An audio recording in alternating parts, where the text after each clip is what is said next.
Sorello Coaching Academy, our vision is to inspire and challenge all sports people by providing premier programs and coaching services.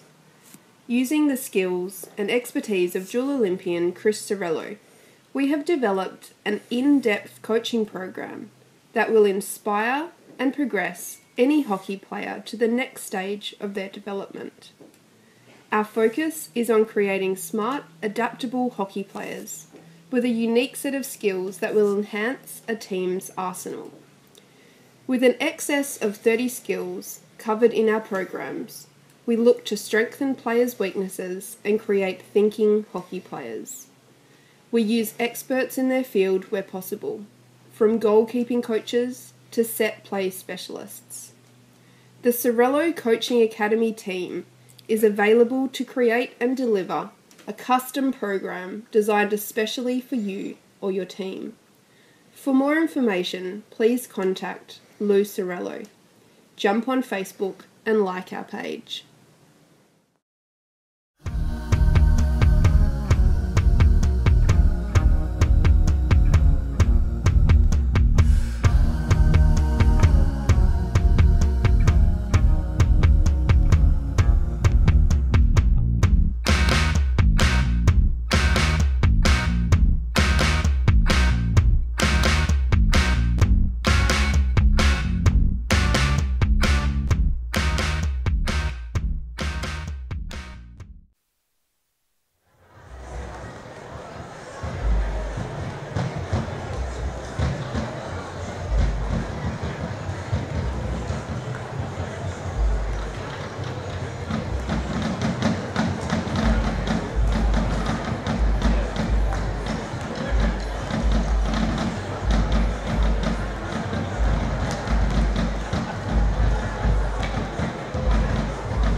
At Sorello Coaching Academy, our vision is to inspire and challenge all sports people by providing premier programs and coaching services. Using the skills and expertise of dual Olympian Chris Sorello, we have developed an in-depth coaching program that will inspire and progress any hockey player to the next stage of their development. Our focus is on creating smart, adaptable hockey players with a unique set of skills that will enhance a team's arsenal. With an excess of 30 skills covered in our programs, we look to strengthen players' weaknesses and create thinking hockey players. We use experts in their field where possible, from goalkeeping coaches to set play specialists. The Sorello Coaching Academy team is available to create and deliver a custom program designed especially for you or your team. For more information, please contact Lou Sorello. Jump on Facebook and like our page.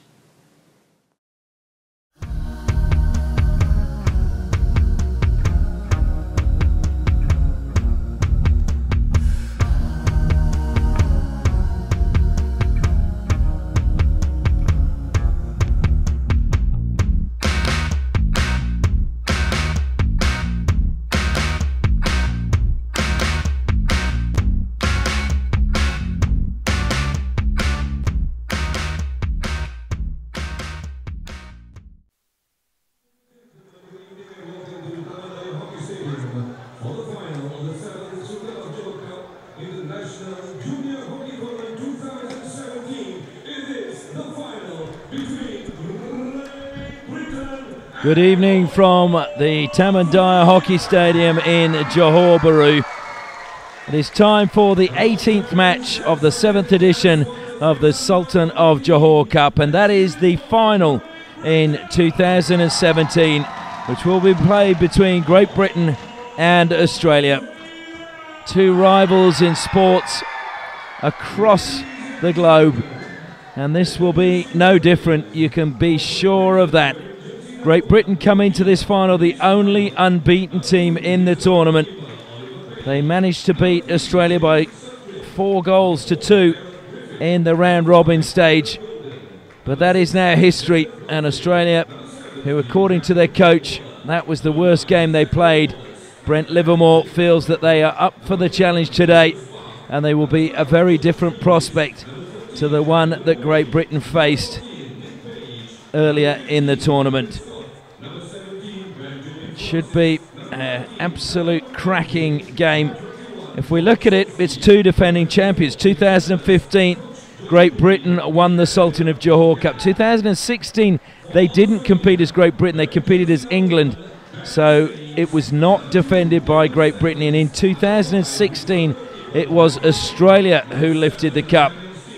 So now, the champions from 2015, the champions from 2016 will go head-to-head. Only one team previously has won back-to-back titles, and that was India.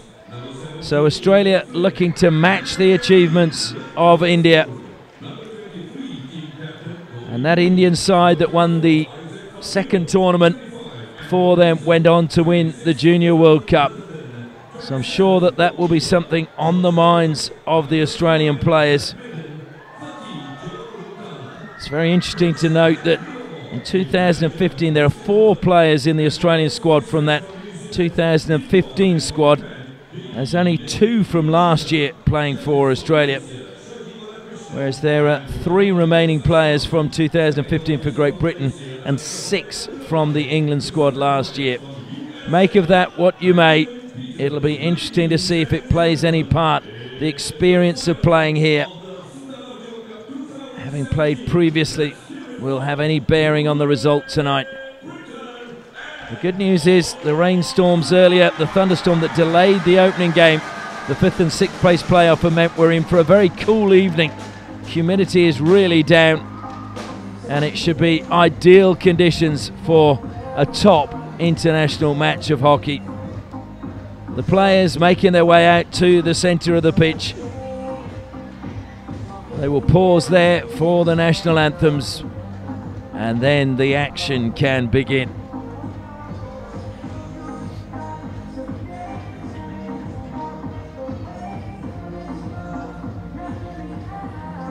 So with the players in place, we will have the national anthems, and the first national anthem will be the national anthem of Great Britain. The national anthem of Great Britain.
And now time for the national anthem that replaced that one in 1984 for Australia.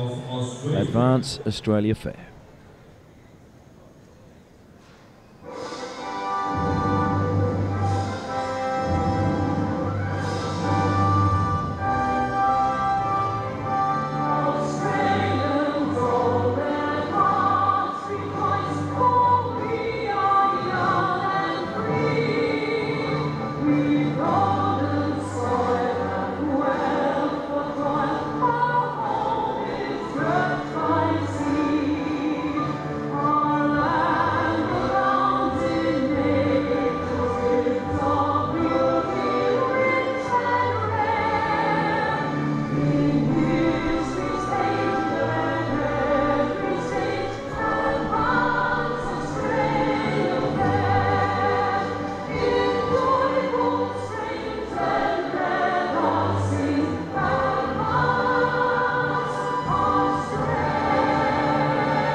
And rousing applause as the national anthems come to an end, and it gives us the chance now to turn our attention to the starting 11s for both these teams in the gold medal match.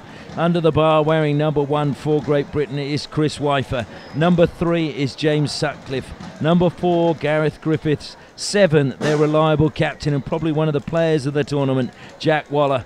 Zach Wallace is wearing number 9. Nicholas Park is wearing 11, Josh Pavis 12, and Eddie Way number 13. Nick Page will wear 14, Scotsman Callum McKenzie will wear 19, and Tom Sorsby wears 21. Their coach is John Bleeby. Turning our attention to Australia, George McGeoch starts under the bar for them, wearing number 27. Damon Stephens will be key in the defence, wearing number 2, alongside Nathaniel Stewart, who will wear 7. Dylan Martin will be in the midfield for Australia, wearing 10. Jacob Anderson, 12. Nathan Ephraim's is the second top scorer in the tournament at the moment, wearing number 16. Liam Flynn will start on the bench. Blake Wotherspoon will wear 19. And we will have Aaron Hazel in 25, Jonathan Bretherton in 26, Zach Meaden 29, and Joel Rintala wearing 30. The coach of Australia is Brent Livermore. Our umpires for this match are from New Zealand, Tim Bond, and from Japan, Hideki Kinoshita. I'm Ashley Morrison, looking forward to bringing you the final match on all of the action from that match here in Johor Bahru. It's been a wonderful tournament and we hope you've enjoyed it, and we'd like to thank once again those sponsors who made it possible. Curtin University Malaysia, making a better tomorrow. Mercian Hockey, there is no such thing as work, just preparation.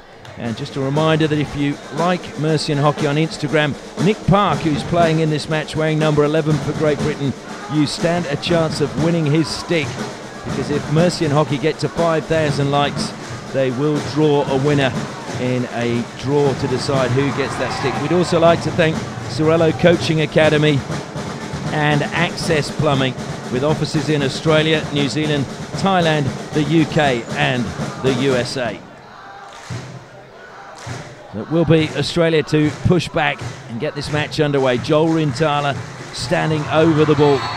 Whistle goes, and the 7th edition of the Sultan of Johor Cup, the final, is underway. Will it be Australia to win back-to-back titles? Can Great Britain go through the tournament undefeated? Meaden, well, his pass was intercepted by Wallace momentarily. Wallace almost stealing it at the top of the D. Maybe a little bit of nerves early on in the tournament. Captain for Australia, as they've been rotating it, is Kobe Green in the midfield, starting on the bench in this game. Sutcliffe, who to mine has had a really outstanding tournament, wide on the left-hand side for Great Britain. When you think he was out for 14 months with a hip injury, they had to dislocate his hip and scrape the bone. And for him to come back and have the tournament he has, then just shows the mettle of the man. Stewart sweeps the ball out wide for Australia. Down the line it goes. Gets through to Anderson. It will be a free hit to Australia. Stick check coming. Australia will be patient in their build-up, there's no doubt. Nathaniel Stewart looking up, looking to slide it into the D. Ricocheted up off the stick of Jack Waller. So dangerous from the stick of the Great Britain captain. Waller, one of the 3 surviving players from 2015. Josh Pavis is one of the others, and Chris Weifer, the goalkeeper, is the other.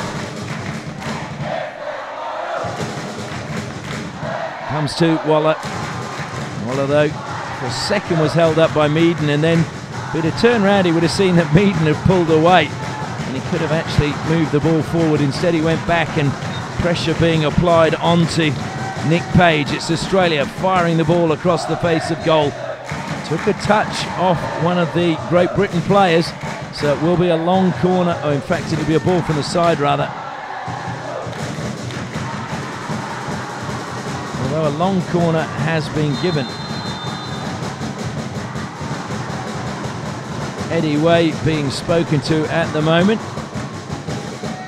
Paying a little bit too close attention inside the D to Aaron Hazel. Great Britain into the D, it goes, ricochets out wide, won't be kept in play. Tried desperately to was Damon Steffens. And the 2 players remaining from last year's victorious team for Australia are the goalkeeper that hasn't started, Matthew Finn, and Blake Wotherspoon, the defender, brother of Dylan. I'm sure he would like to just carve his own name in history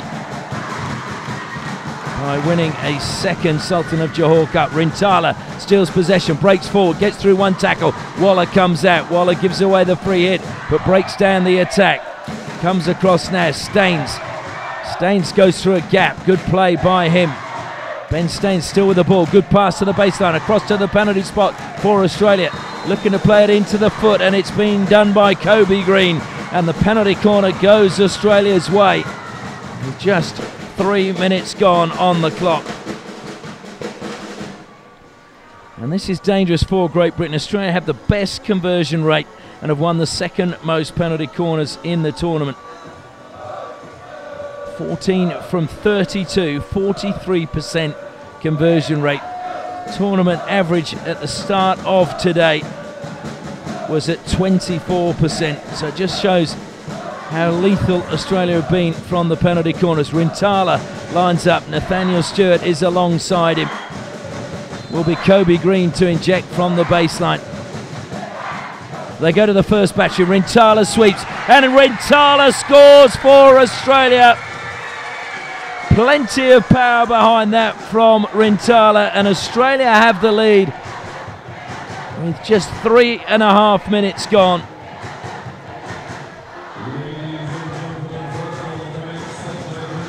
Well, what a start. Joel Rintala with his 5th goal of the tournament. And that is just the start that Australia were hoping for.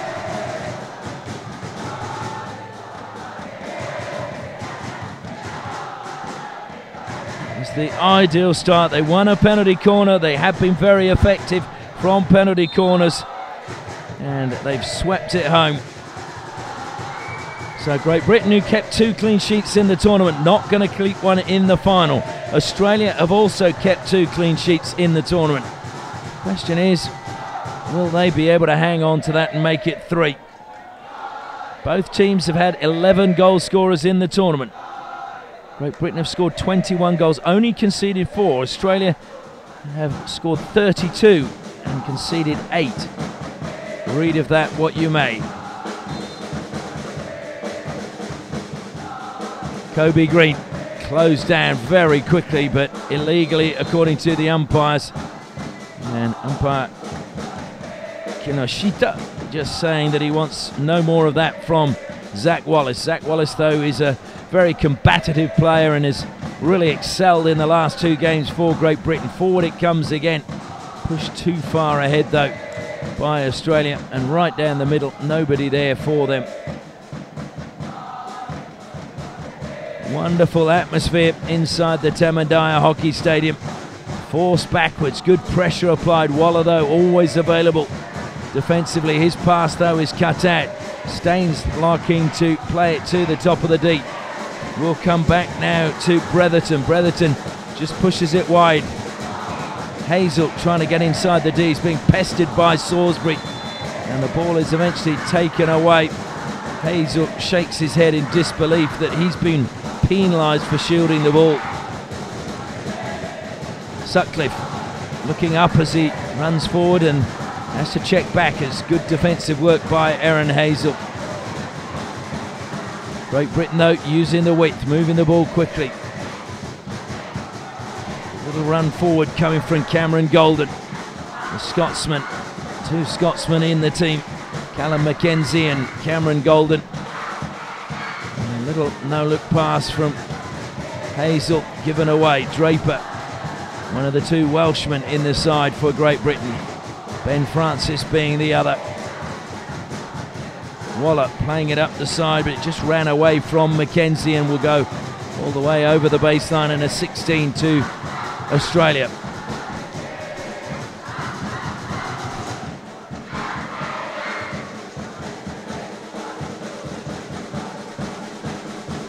Well, that was fired forward by Lachlan Buzzico, but nobody on the end.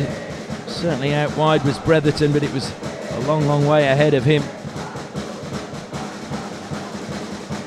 Coming across is Eddie Way to take it from the side, and Waller drops in front of his goalkeeper. The ball will come to Waller, pulling wide for Great Britain. Tim Nurse. Nurse will now play it up the side and gets the angles wrong, and it goes out just by all the substitutes down below us. Just a reminder, if you want to win Nick Park's stick, Nick Park wearing the number 11 for Great Britain, all you have to do is go to Instagram and like Mercian Hockey. You can also follow them on Twitter at Mercian Hockey, and also like their Facebook page. They've been one of our sponsors, making it possible to bring you all of the games live from Johor Bahru. Top of the D, intercepted brilliantly by Eddie Way, but gave possession away. Now Steffens. Steffens closed down again. Good work being done this time by Ben Francis. Good work being done by Scott. Scott was at a goal a game at one stage in the tournament. So too was Ephraim's. Both of them failing to score in their last outings.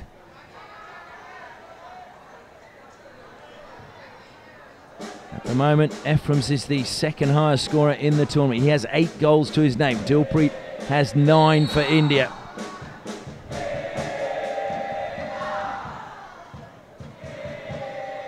Halfway through the first quarter, it is Great Britain trailing Australia by a goal to nil at the moment. Joel Rintala sweeping home a penalty corner, just the 4th minute. And that is a good take, driving into the D, reverse stick to the back post. Unfortunately, no one getting a touch. Good work, though, from Jacob Anderson.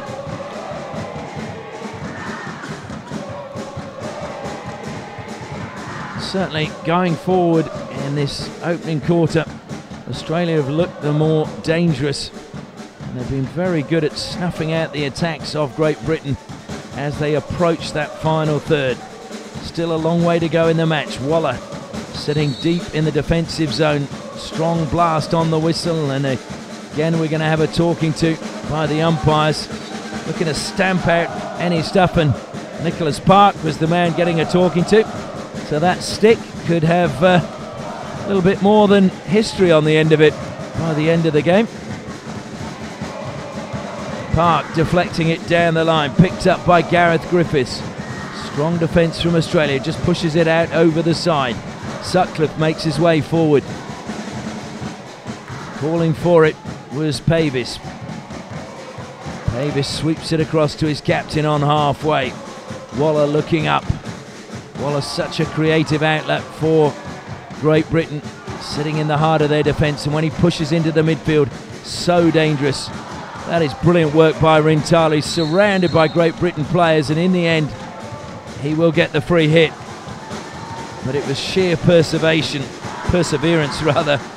from the University of Queensland player.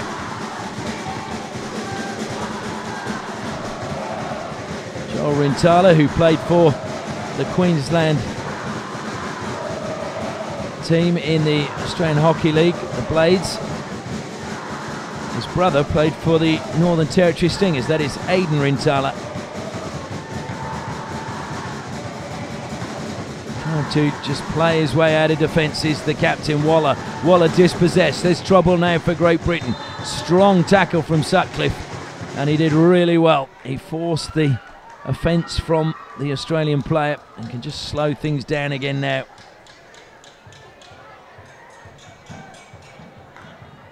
I would be very surprised if Sutcliffe is not one of the defenders in the team of the tournament.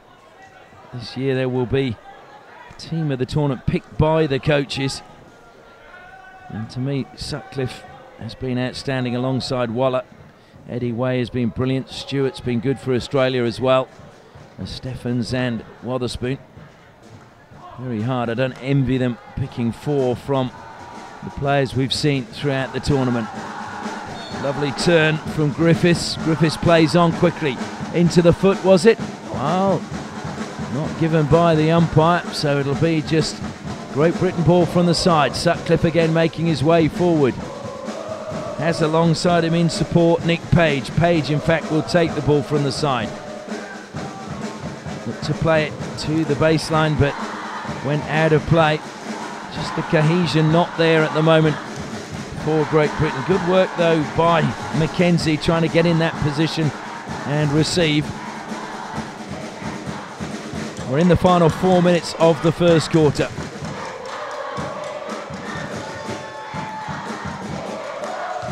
Wotherspoon, down the side it goes. And Australia looking to just hem Great Britain in. Sutcliffe jogging back to take this one.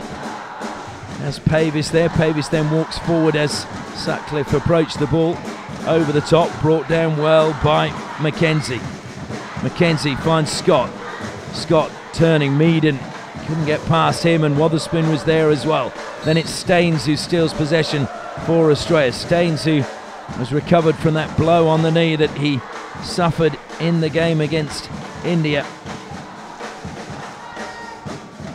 As his twin brother Jake here watching. And when I say they're identical, they really are.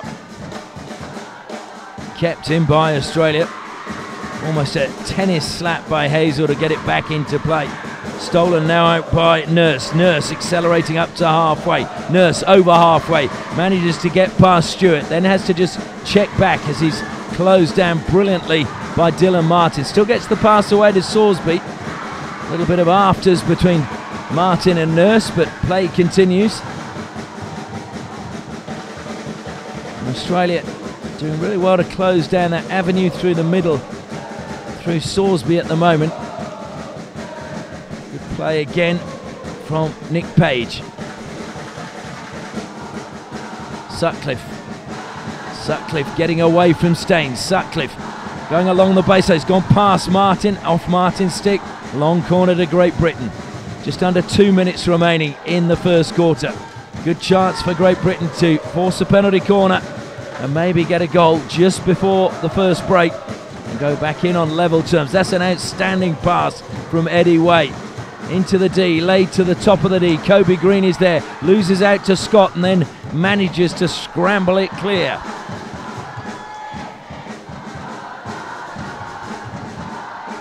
Minute and a half remaining. Comes back to Eddie Way again. Sorsby celebrated his 21st birthday yesterday. Not only with a goal, but also with a really important win over India. And it just ran out of play from Francis.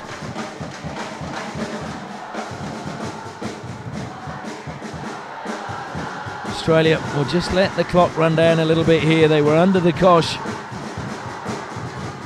And that's a great run by Bretherton into space. Bretherton, though, could not get past the defensive play of Eddie Way. Way took it into the corner. He then gave possession back to Australia. It's going to go too far ahead of Staines, and I don't think he'll keep it in play. That was a shame if you're an Australian fan, because it was a good passage of play.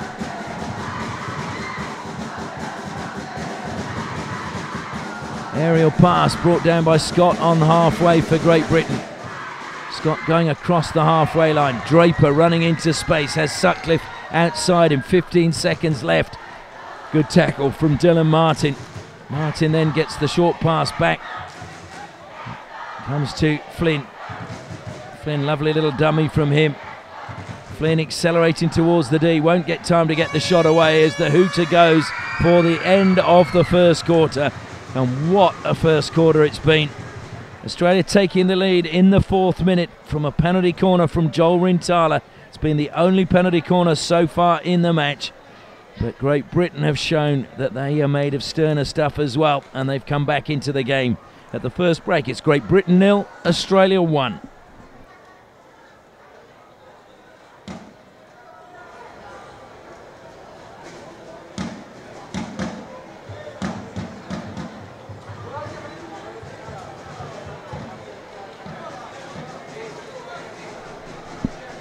John Bleeby talking to his players, urging them on. He was the coach when they won in 2015. He was assisted at that time by Quan Brown, who's involved with the England setup still. Quan Brown, of course, who was also the coach of Canterbury Griffins, and that is the club that Chris Weifer was playing for at the time, and he won the goalkeeper of the tournament in 2015. Chris Weifer already beaten. Turn our attention to the Australian squad. Brent Livermore down on one knee, just giving his instructions to his players. He was the Kookaburras Player of the Year in 2001. Made his debut in 1997. His assistant here is Jay Stacey. And amongst them, they are the 2nd and 3rd most capped players in Australian hockey history. So the knowledge they have in their heads willingly shared with these young players. Green making his way back out. Will be Australia to push back. There's 2 seconds until we can get the second quarter underway. Ephraim's goes back to Green.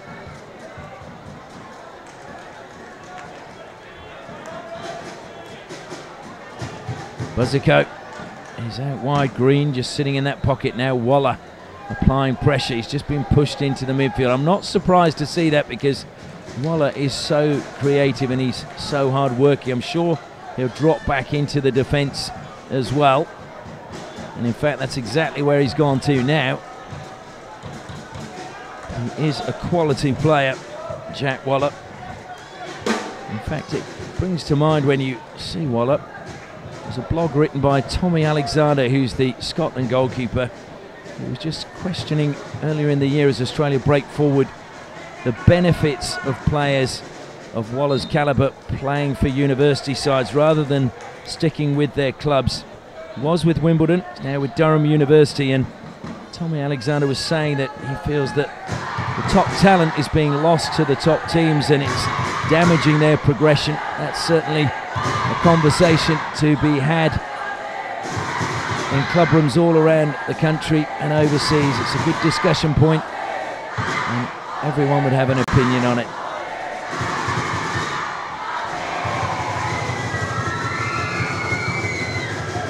Comes back to Waller. Eddie Way, who's had a really strong tournament for Great Britain, pushes it forward. Bloomfield just helps it down the line. Good defensive play coming across from Damon Steffens. He again has not made too many errors in this tournament. I'm sure he would have liked a few more opportunities from penalty corners. He's been a little bit restricted in that sense because Scanlon and Stewart and Rintala have tended to get first dibs on the penalty corner drag flicking. Across the face of goal, desperate dive from Ephraim's.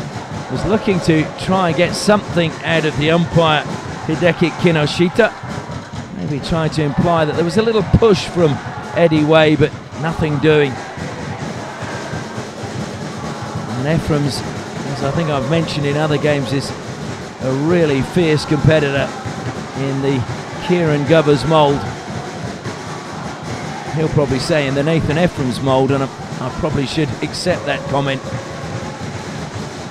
Mead playing it forward, good defensive play coming back from Nick Page.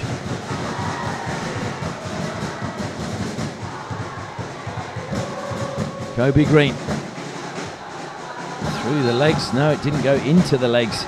So kept alive by Liam Flynn. Flynn into the D goes, looks for a foot. Did that hit Pavis's foot? It was, sorry, not Pavis, it was Nick Page's foot. He's claiming it got the stick. But the penalty corner has been awarded. Australia get their second. They scored from the first. If they get one now, it will be real danger for Great Britain.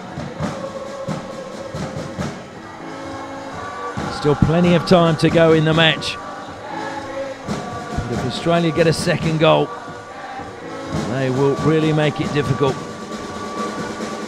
38 penalty corner goals in the tournament so far.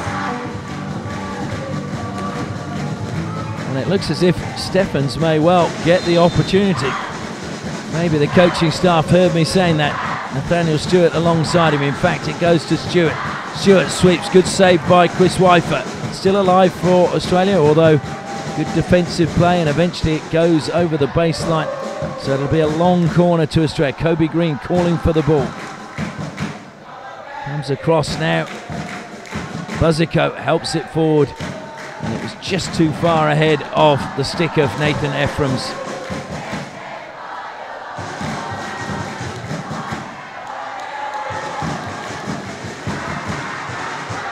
Waller happy to just slow things down.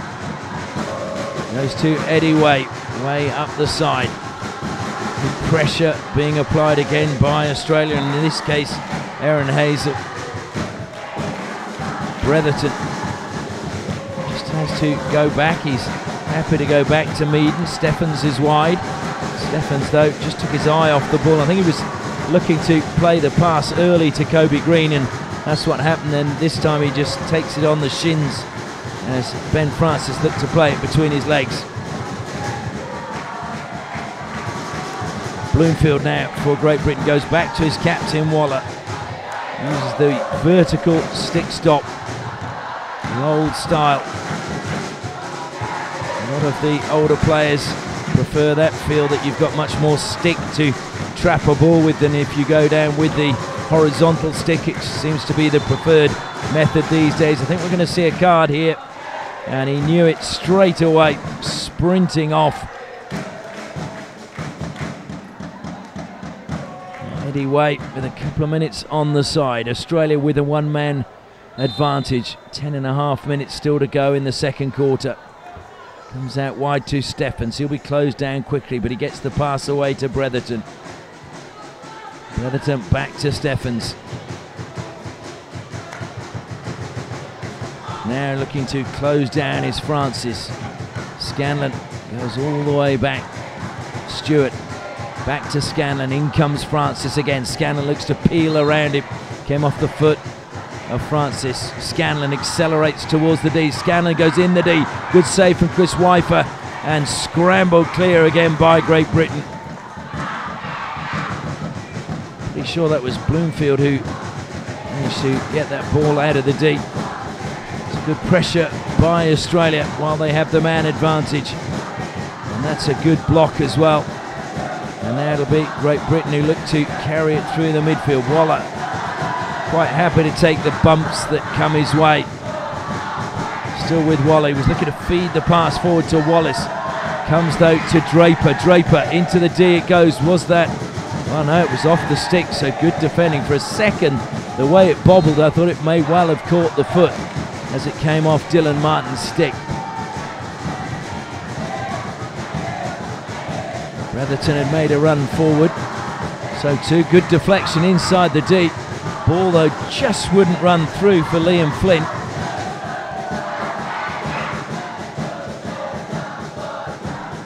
And that was a great little poke from Meaden. Gives the ball inside and lovely into the D, but brilliant recovery.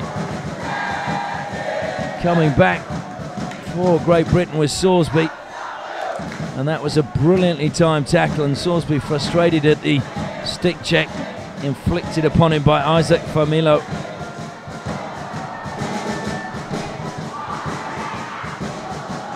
Waller. Familo cuts off the pass infield. Rintala now comes out wide to Bretherton. Bretherton first time to Familo. Got the shot on goal. It hit Wifer and came back to him and went out for a 16.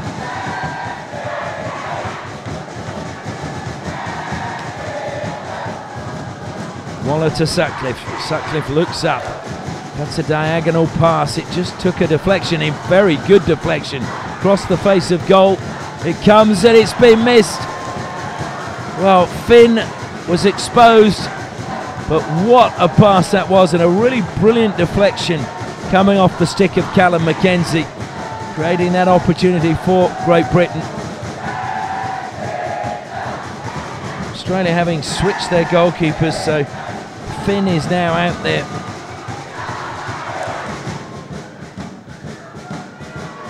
Rintala couldn't intercept. Tries again and fails again. Carried forward now by Zach Wallace. Wallace though, 3 yellow shirts or golden shirts in front of him. Now it's carried forward by Anderson. Anderson, good acceleration, pushes it down the line. Rintala comes infield. Rintala still has the ball, plays it into the feet. Free hit to Australia, just outside the circle. Dylan Martin into the D it goes. Good defence again. Great Britain just slapping it clear. Wallace has a good run from Golden in front of him. Wallace still carrying the ball. Golden looking to cut infield. Wallace eventually stops, goes back, fires it into the deep. But it's easily cleared at the back for Australia. Anderson helps it forward. Isaac Familo coming back from the forward line to help out.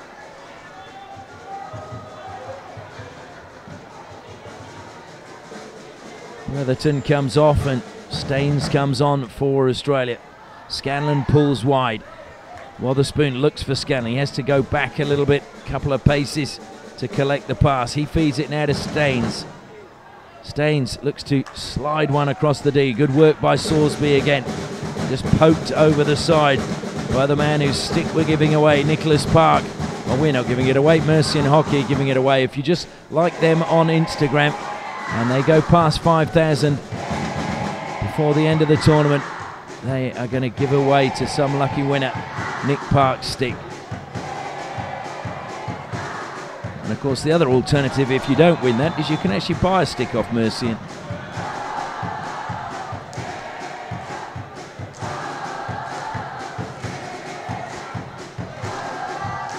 Five and a half minutes left in the second quarter. Still, Joel Rintala's goal is the difference between these two teams. Australia looking to win back-to-back Sultan of Johor Cups. Only been done once before. That was by India. So it would be a very special achievement if they can. India won in 2013 and 2014. Defeated Great Britain in 2014 in a truly wonderful match of a really, really high quality caliber game. Harmanpreet scoring both goals for India and Sam French The other goal for Great Britain. I was fortunate enough to commentate that game, and I still have a copy of it at home. It was that good. Pavis's ball, diagonal ball, and he gets the thumbs up from Nicholas Park. And the breeze has just disappeared at the moment. There was a lovely breeze at the start of this match, cooling things down, but the flags are just lying limply opposite us at the moment, making it a little bit warmer here at the Tamandaya Hockey Stadium. 4 minutes left in the first half. Australia leading by 1-0. Can Great Britain find an equaliser before the break? Wotherspoon was deflected by Sorsby up into his own man. Josh Pavis exhales in desperation. And interesting to watch how Waller and Sorsby just teaming up together. We've seen that a few times from Great Britain, so they're trying to stop that crash ball into the D early from the free hits from Australia. It's pushed over the side. Aaron Hazel, through the legs he goes. Good turn from Jacob Anderson. Lays it back. It's gone up off the foot of Ephraim's. Good work though from Hazel and Anderson. Waller again just slowing things down for Great Britain. Manages to find in a little bit of space, but pressure applied on Nick Page, and he looks to the umpire and saying, are you going to blow at some stage for me?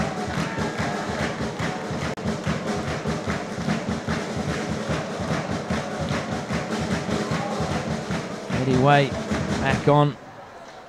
Sutcliffe across to Waller. Waller helps it forward. Nurse though, it was too far ahead of him. So Nurse couldn't get that one under control for Great Britain. Draper just looking across to the bench. I think he was just getting some instructions from the coaching staff.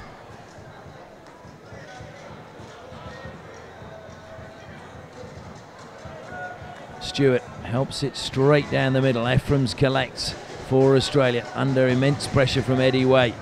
Eventually Ephraim's creates a little bit of space. Passes out wide. Good covering defensive play coming from Duncan Scott. Scott, who not only scored goals for Great Britain, he has 5 in the tournament. It's their top scorer.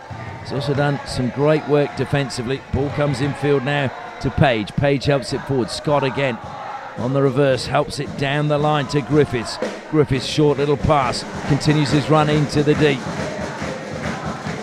Great Britain would love a penalty corner at this stage of the match. Free hit goes the way of Nicholas Park, and will be another free hit. Australia are now turning around, complaining to Tim Bond, who's the neutral umpire in the tournament. New Zealand not participating this time around. Into the D it goes, deflection just wide, but it was too high, and complaints as you would expect from Duncan Scott. It was his effort, and he is a tall young man, and he got down very low. If that had gone sailing into the top corner, I'm sure it would have stood as a goal. Matthew Finn will be relieved it went wide. Meaden, a delicate touch from him. Bretherton out-muscled by Draper. Draper gets the free hit. Waller says, I'll take it.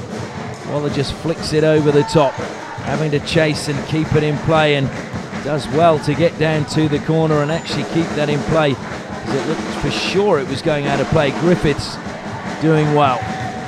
Bretherton with a little bit of space over the 23 metres. Over the top it goes.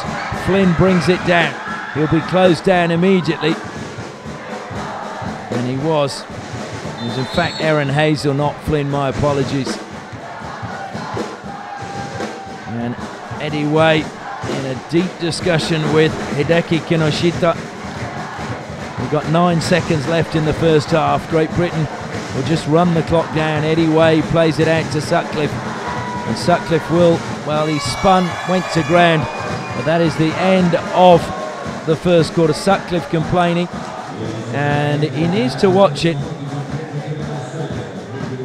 And now umpire Kinoshita Just having a word with the Australian player Isaac Famillo as they come off the pitch. But it's been a good first half for Australia.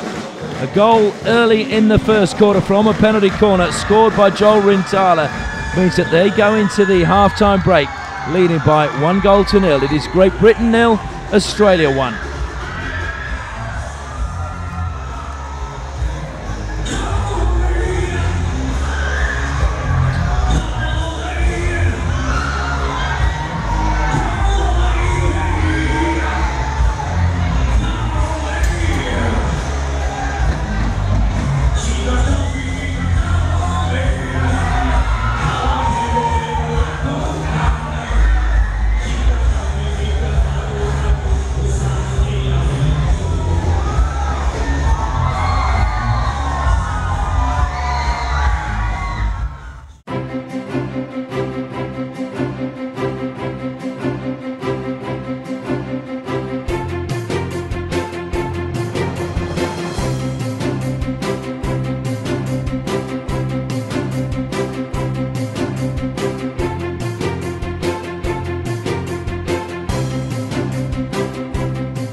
At Sorello Coaching Academy, our vision is to inspire and challenge all sports people by providing premier programs and coaching services.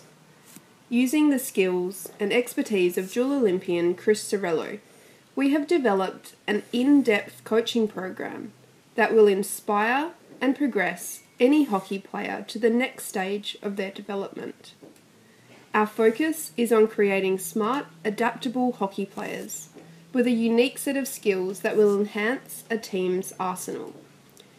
With an excess of 30 skills covered in our programs, we look to strengthen players' weaknesses and create thinking hockey players. We use experts in their field where possible, from goalkeeping coaches to set play specialists. The Sorello Coaching Academy team is available to create and deliver a custom program designed especially for you or your team. For more information, please contact Lou Sorello. Jump on Facebook and like our page.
Sorello Coaching Academy. Our vision is to inspire and challenge all sports people by providing premier programs and coaching services. Using the skills and expertise of dual Olympian Chris Sorello, we have developed an in-depth coaching program that will inspire and progress any hockey player to the next stage of their development. Our focus is on creating smart, adaptable hockey players with a unique set of skills that will enhance a team's arsenal. With an excess of 30 skills covered in our programs, we look to strengthen players' weaknesses and create thinking hockey players. We use experts in their field where possible, from goalkeeping coaches. The Sorello Coaching Academy team is available to create and deliver a custom program designed especially for you or your team. For more information, please contact Lou Sorello. Jump on Facebook and like our page.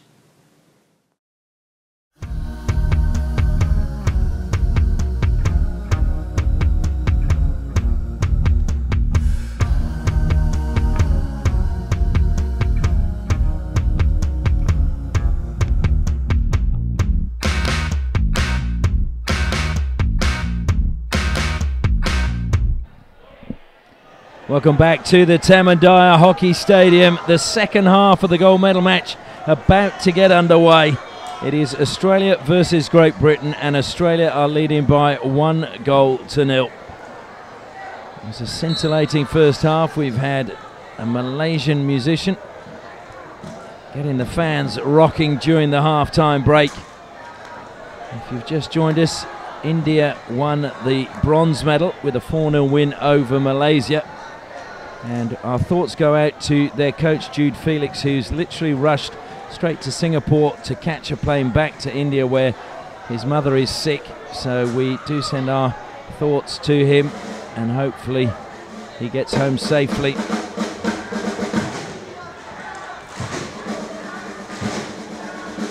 But India put on a scintillating performance to claim the bronze medal, and earlier in the day it was Japan who claimed fifth with an 11-0 win over the USA. So the USA didn't concede 100 goals in the tournament, but they did match New Zealand from 2016 by failing to get a point, a draw, or any wins during the tournament. New Zealand were the first team last year to have that happen at the Sultan of Johor Cup. Now it is Australia looking to try and win back-to-back titles and become just the second team to do so.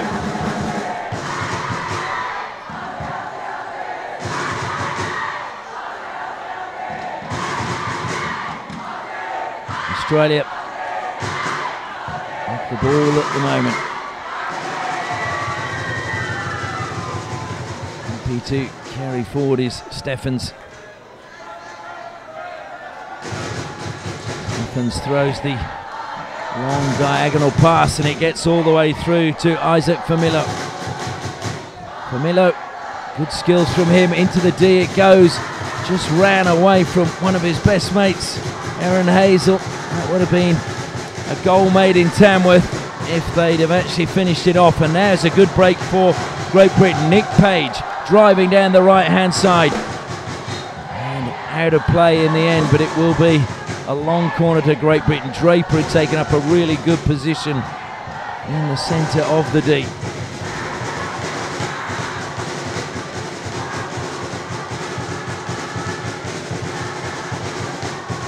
It's a ball from out wide. I apologise, I thought it was a long corner. Comes now to Eddie Way. Pavis. Oh dear. Wotherspoon apologises. It was not the most gracious of tumbles from Blake Wotherspoon. Across the face of goal it goes. Will be kept alive by Great Britain. Just dinked over the line. Long corner off the stick of Bretherton. Draper comes to take it. Goes back to Waller. Hazel eventually goes to close Waller down. Good cutting in from the right-hand side from Bloomfield. Bloomfield into the D. Still with Bloomfield.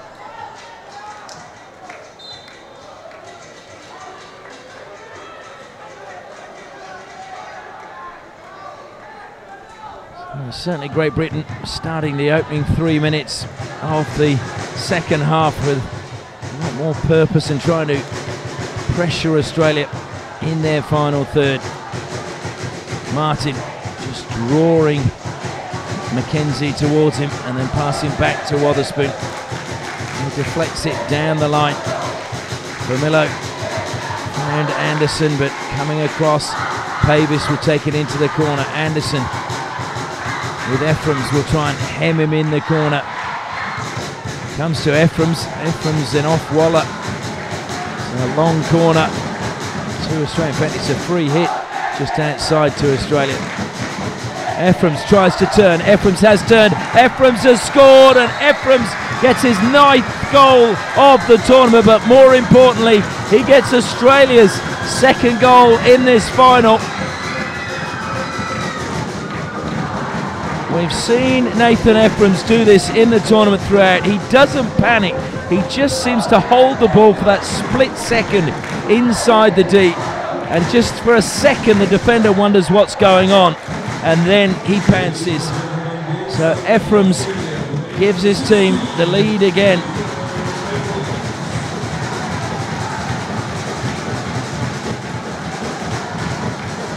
Is there a way back for Great Britain? Sure, they will keep battling. Nathan Ephraim's, though, now goes up to 9 goals in the tournament, level with Dilpreet. Quick attack being made by Nicholas Park.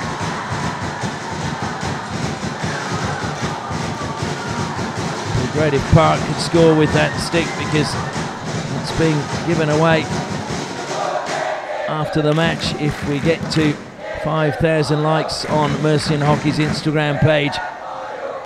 So make sure you get on there if you want to be in with a chance to win that. Waller's complaining, and he's going to, I think, be spoken. No, he's not being spoken. He's still complaining, Waller, and that's unlike him. I think he's just frustrated now, the position he finds his team, and this will really test his leadership.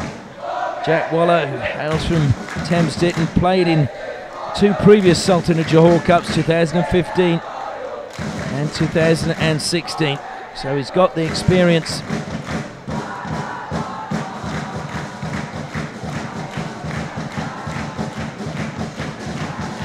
And Australia just sitting a little bit more comfortably at the moment. Scanlon, he too has got a fair amount of experience in this tournament, was playing in it in 2014.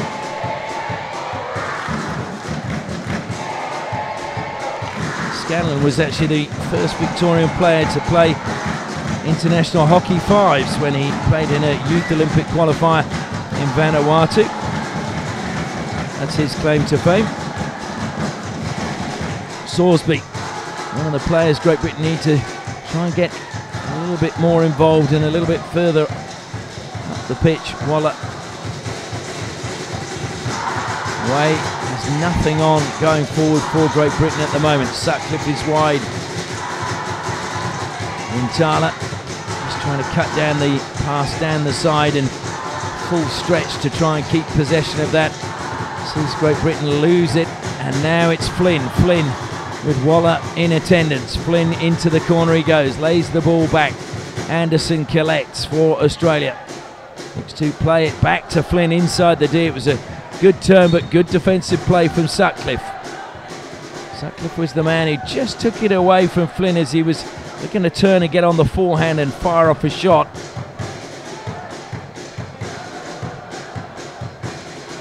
Sorsby looking for Pavis out wide. Pavis in front of the 3 substitutes waiting to come on for Australia.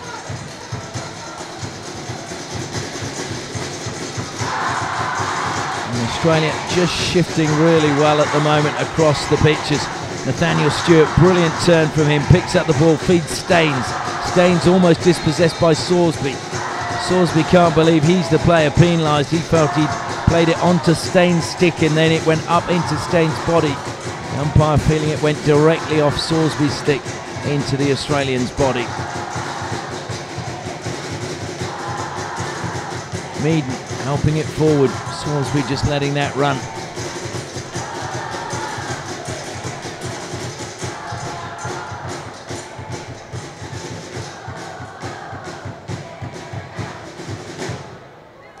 Clock's gone past the halfway point of the third quarter. Time is beginning to get important for Great Britain. They would love a goal before the final break. Sorsby gets a free hit, plays on. Rintala gives chase. Sorsby, good pass forward. Well cut out though by Steffens. Steffens has been good in this match. He's been rock solid at the back, but then throughout the tournament, most of the S squad for Australia have been. We've had Staines, we've had Steffens, we've had Stewart, and we've had Scanlon. And Wotherspoon's been there as well. Bretherton breaks forward. Good pass from him, but not able to bring it under control was Hazel. Just as well for Great Britain. They were just scrambling a little bit.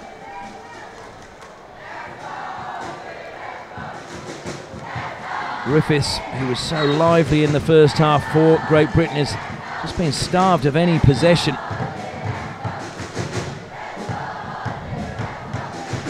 I'd like to again thank Curtin University, Malaysia. Make it better tomorrow.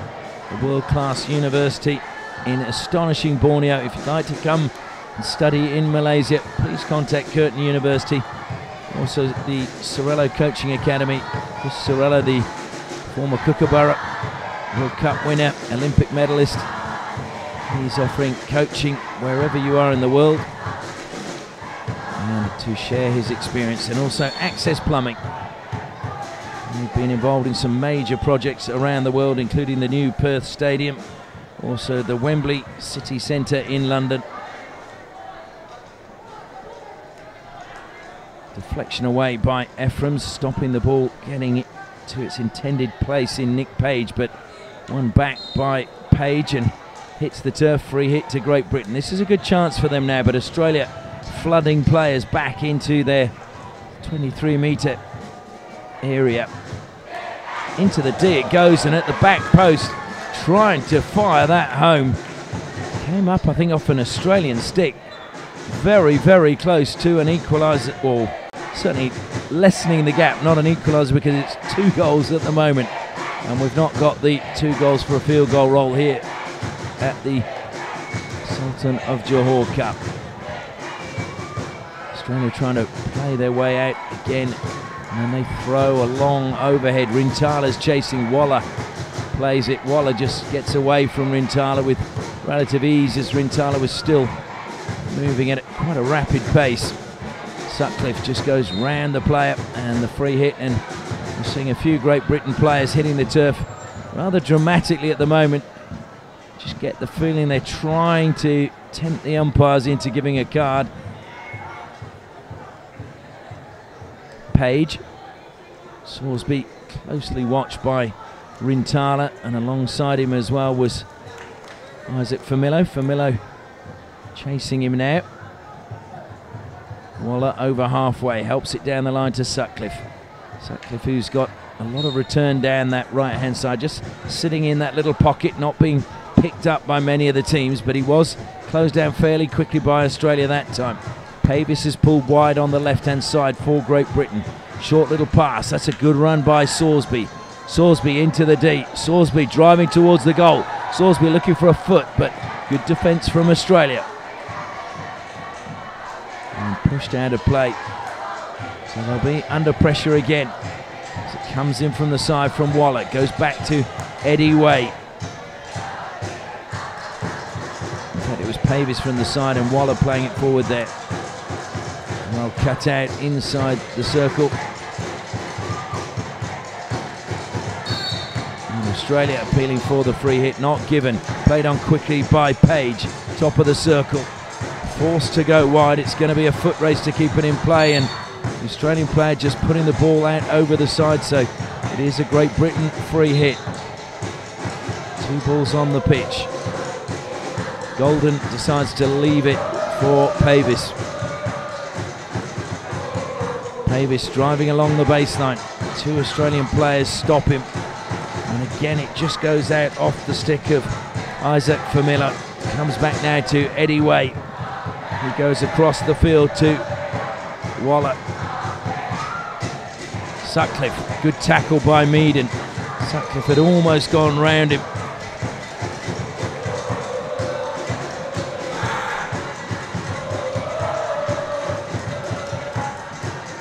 Australia just slowing the pace down. 2 and a bit minutes left in the third quarter.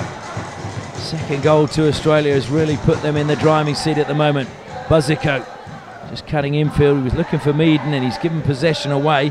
Chance now for Wallace to create. Wallace has been quiet in this match. He's been kept quiet by good Australian defensive play. Cutting infield across the D. There's the run from Francis. Francis just offloaded to Nurse. Goes back out onto the right hand side. Pavis is there. Pavis drills it in. Well, Wotherspoon just took it off his stick. Long corner to Great Britain. Minute and a half left now in the third quarter. Draper goes back to Waller. Waller shaped to go outside to Pavis and then comes to his reliable offsider Eddie Way. Way has to go back to Waller under pressure from Flint. Help down the line by Pavis. Coming across, good effort by Isaac Famillo. Just getting his stick there and keeping control, but he's given possession away. Francis drills it into the deep. And it's gone out for a 16 as we're about to enter the final minute of the third quarter.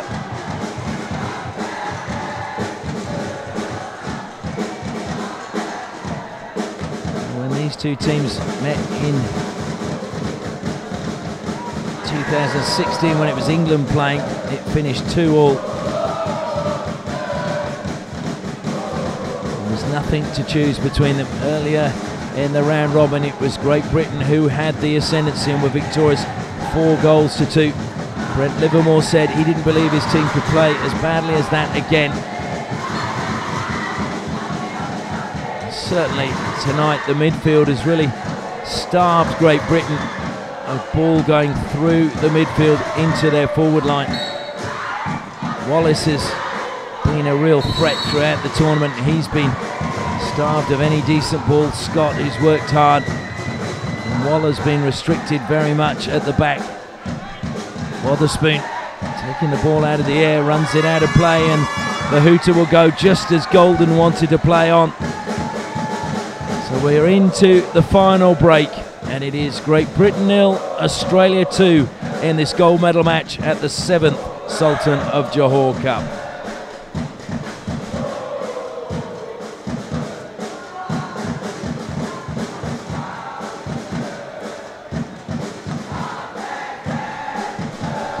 John Bleeby still keeping very calm and giving clear and precise instructions to his players. Fans in the crowd still flying the Union Jack above the dugout. It's been an absolutely massive Union Jack here all week, brought by one of the Great Britain parents. Is there a way back for Great Britain? I'm sure that this team believes that there is. They've certainly been a really great force in the tournament this time around. And you just wonder whether they've just got enough left in the tank to find 2 goals in this final 15 minutes. Chris Weifer and Eddie May just fist pumping as they go off, and Australians still in their huddle down below. Brent Livermore still trying to keep the attention of Meaden and Bretherton, and also Kobe Green, who was down there on his knees. Australia 15 minutes away from recording back-to-back victories at the Sultan of Johor Cup, the world's premier under-21 hockey tournament. This is the 7th edition. Malaysia have won it once, Germany have won it once, India have won it twice, Great Britain once, and Australia once. And there's a missed trap right at the start from Eddie Way. Australia, there is no reason for them to hurry things up as Wotherspoon comes forward, goes back to Meaden. Stewart plays it forward up the side, and it's helped on its way. Comes to Staines in the corner. Just pushed over the side by Great Britain. Staines self-passes, plays on really quickly.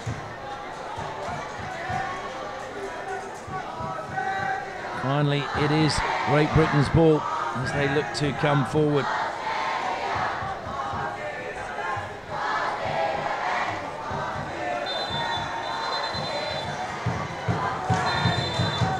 There's a strong blast on the whistle from umpire Kinoshita. He's just trying to cut everything out. Doesn't want this game to progress into any niggle. Bloomfield just carries the ball into the D. It goes. Good defensive work by Meaden.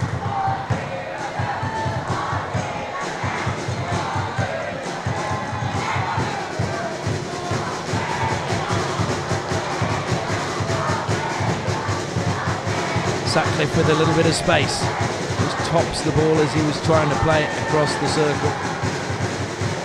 And Australia can just jog out again.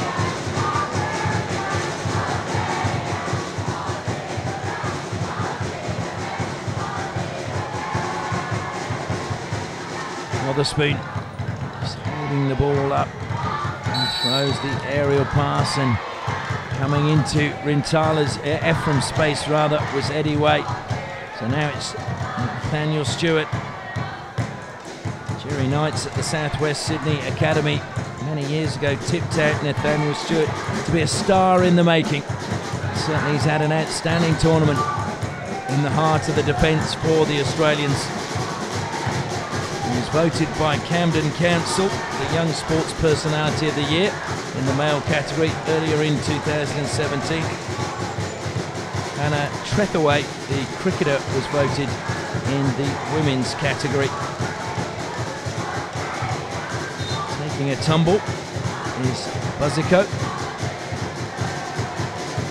Still plenty of time left for Great Britain. We just need to somehow find a way through what has been a very resolute midfield by Australia. Draper working hard. Looking to close down was Scott. Turn though was a good one. And here come Australia. Buzzico with a good run into the D. Just deflected up and losing his stick in the effort was Flynn. Waller to Sutcliffe. Just feel that maybe Waller does need to push forward a little bit more than we've seen in this game into the midfield, just to try and create something for Great Britain. Trying to steal the ball there is Nicholas Park. Park now giving chase. Kobe Green appeals for a free hit, doesn't get it. Good work by Park. Park gets a free hit and it will be a card issued to Meaden. So Australia down to 10. This is where Great Britain now for 2 minutes can really apply pressure and try and find a way back into this match. Goal in the next 2 minutes will still give them 9 minutes to find an equaliser. Waller pushes it out wide. Sutcliffe has switched sides. Into the D it goes. Good defence again from Australia. Looks as if it went into the foot of Draper by Nathaniel Stewart. Not called. Good run into the D and just outside. Free kick hit won by Mackenzie.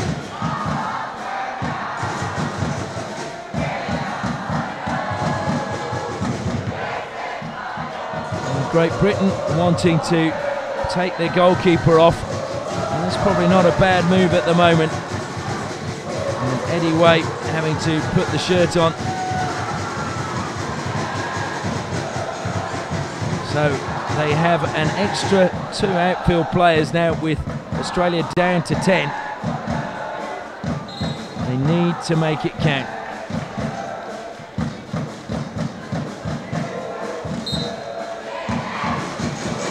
Draper back to Way. Comes to Waller. Waller going to slide that into the D. Hazel couldn't bring it under control. If he had, he just had one defender to beat and then a clear run at goal. Sutcliffe wide on the left-hand side. Closed down brilliantly by Anderson. Stewart again steals the ball for Australia. Hazel, lovely little dink over the stick. Stewart making a good run forward. Good defence though by Draper, coming back and stealing possession back for Great Britain. Park battling hard. Park is penalised. Draper just slowing things down. Dylan Martin over the ball for Australia. P2 go backwards. Australia just want to keep possession at the moment until they get their full quota back. Bretherton with a mistrap.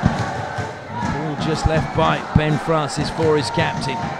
Jack Waller takes it. Sutcliffe goes on a little run. Comes to Way in the middle of the pitch. Salisbury's in front of him. He comes out onto the left to Pavis. Pavis plays it forward. Good running now from Nick Page. Page gives it to Park.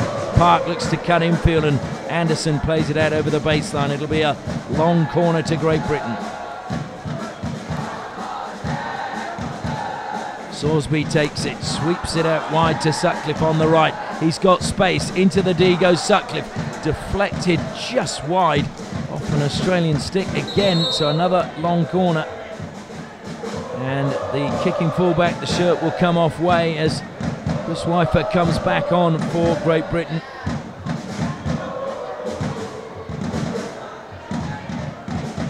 Just making sure that they actually get one of the outfield players off. Of course, if they had an extra player on the turf, it would have been Captain Waller who would have to spend some time on the side. Way slides it in, deflected again outside the circle by Dylan Martin. Another long corner to Great Britain. We're into the final 9 minutes of this gold medal game. Salisbury goes to Waller. Good spell of pressure by Great Britain. Comes across again to Way. Way to Pavis. It was a ball that was a difficult one to trap. It had pace on it and it bobbled in front of Pavis. Moby Green really taking his time as he comes across to play on for Australia. I do just think it's a rule I sort of think maybe should be considered by the powers that be, that when the ball is dead they stop the clock. I would like to see that, so we actually see now that it is only 15 minutes a quarter, we see 15 minutes of live action. So whenever the ball goes out of play, the clock stops. Whenever there's a free hit, the clock stops. It's another one for you to consider at home if you're watching this, but to me, we would then get full value hockey. Coming across and stealing possession back is Page. Great Britain looking to get forward. The ball just pushed into the path of Zach Wallace. Wallace looking to take on his opposite number, Buzzico. Buzzico maybe a little bit fortunate he didn't get a green card, pushing the ball away. Waller slides it in. Scott trying hard to win the ball away from Bretherton. Bretherton though comes up with it in the end with the help of his teammates. Looking to go forward with it. Salisbury in close attendance. Salisbury is the player that's penalised. And again, Salisbury frustrated that it appears that no decision is going his way tonight.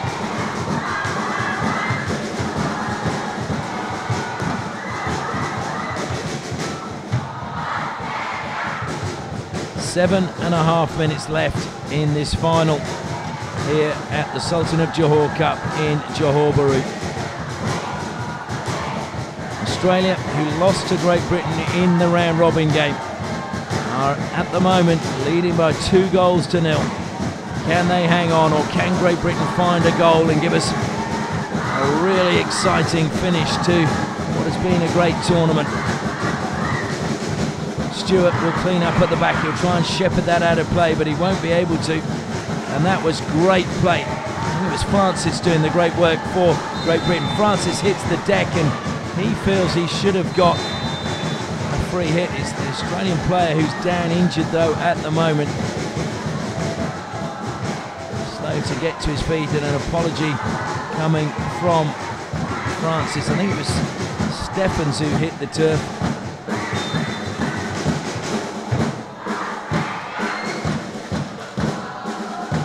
Francis looks to close down again, gets low. Just off his stick and out of play.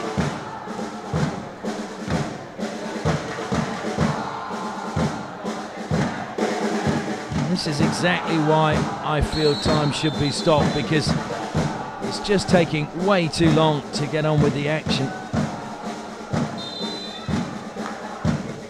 Great Britain are wanting to take their keeper off again and go with a running fullback. Kicking fullback with just over 6 minutes remaining. They can now do it as the ball, it's the 16. So the blue shirt comes back out for Eddie Way. They've got nothing to lose. They're trailing by 2-0. They need a goal.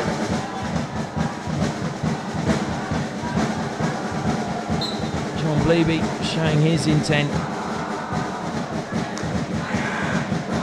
This will be a cruel, cruel blow, because Great Britain, the only team not to lose a game coming into the final day of the tournament. They have been in outstanding form as Zach Wallace drives again towards the D's, into the D, gets it across to Park, off the pads it goes. It'll be another long corner. Good goalkeeping from Matthew Finn. Sorsby, Waller leaves Ephraim's in his wake. It's deflected, it's gone too high. Appeals again from Nicholas Park, and just a reminder again, we've got 5.5 minutes left. You can still like Mercian Hockey on Instagram so that they get to the 5,000 and they will give you a draw to win Nick Park's stick. Ephraim's looks to steal. Sutcliffe steals it back, looks to just play it out wide. Meaden is penalised for a foul on Zach Wallace. Pavis wants to get on with things quickly. It was good work by Famillo, just coming back and cutting out the square pass to Waller. It's now with Waller for Great Britain. He feeds Sutcliffe. Sutcliffe had a little bit of space, but he just let the ball run off his stick, and that gave Anderson time to close him down. Now it's Rintala doing good work for Australia. Goes back to Anderson, gave a tricky pass back to his teammate. Rintala helps it down the line, and Famillo has a clear run on goal. There's good work though coming back. Brilliant work by Nick Page. Still with Isaac Famillo. He stumbles as he tries to shoot. Long corner given. There is no goalkeeper for Great Britain. Comes back to Nathaniel Stewart. Scanlon just goes back to Stewart. Australia more than happy to sit in their own half. Good physical challenge from Pavis, sees him get the ball to Wallace. Wallace breaking forward for Great Britain. Wallace surrounded by 3 golden shirts. Runs out of space, stolen back off him by Scanlon. He commits a foul out of frustration, and Australia get another free hit.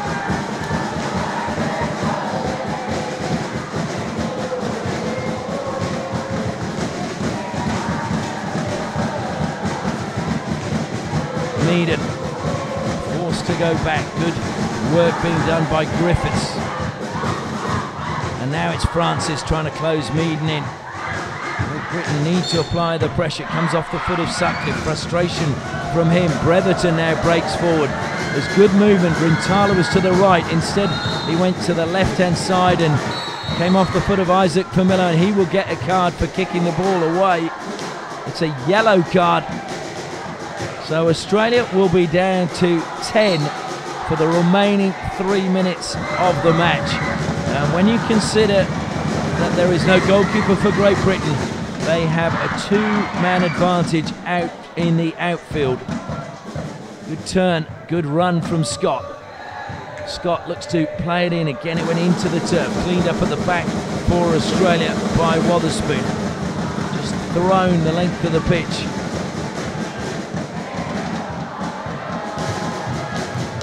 The clock continues to tick down, and Waller's lucky that didn't hit the post and come back out. He called for a ball from the ball boy.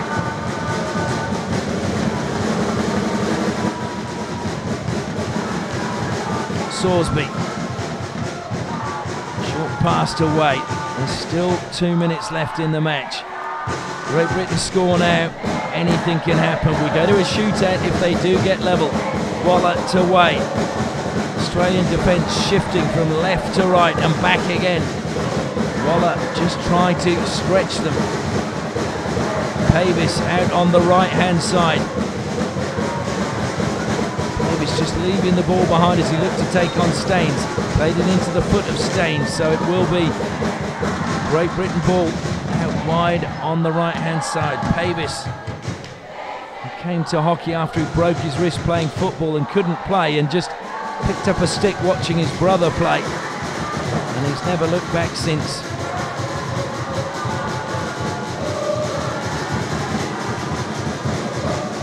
Waller, we're in the last minute and a half. It looks as if Australia are going to emulate India and go back-to-back at the Sultan of Johor Cup.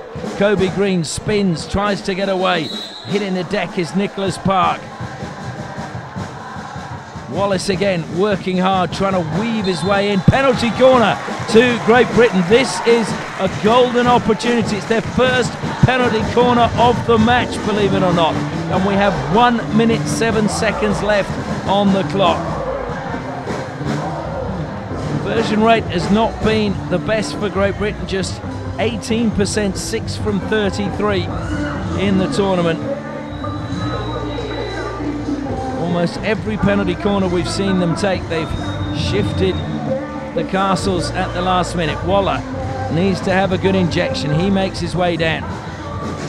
Sorsby, Pavis, Way, all wait at the top of the D. Stopping will be Zach Wallace.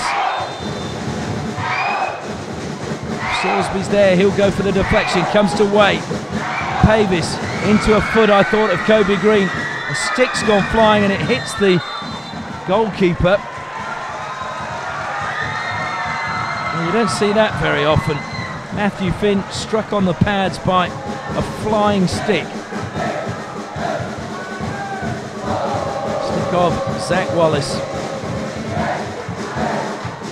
Australia will just throw the pass long, brought down by Pavis. Pavis needs to get it forward. Rintala puts him under pressure. Pavis looking for options, has to go over the top. Trying to bring it down was Park, who's been tireless throughout this match. Nicholas Park, whose stick, as we mentioned, is up for grabs, courtesy of Mercian Hockey. Started as a junior with Reading when he was 10 years old, still playing for them. That's club loyalty. Nicholas Park. And Wotherspoon over the side, happy to do that. 3 seconds left. Park will have the last touch for Great Britain. Fist pumps for Australia. A famous victory to the Boroughs. Only India had won back-to-back titles in this tournament before, and now Australia have won in 2016 and 2017. They won 3-1 against Pakistan last year, and they are victorious this time over Great Britain by 2-0. A cruel, cruel blow to Great Britain, who came into this final unbeaten. Some would say they were the best team in the tournament, but today, the early goal scored by Joel Rintala in the 4th minute, they had no response, and then when Nathan Ephraim scored again in the 33rd minute, at 2-0, Great Britain was struggling, and they just could not find a way through the defensive patterns of the Australians. The final score in this gold medal match is Great Britain 0, Australia 2.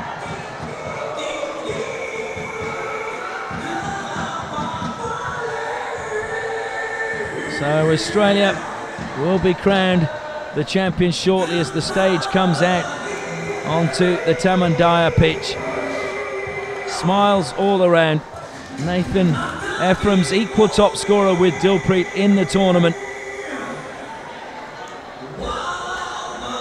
And another event comes to an end here in Johor Bahru.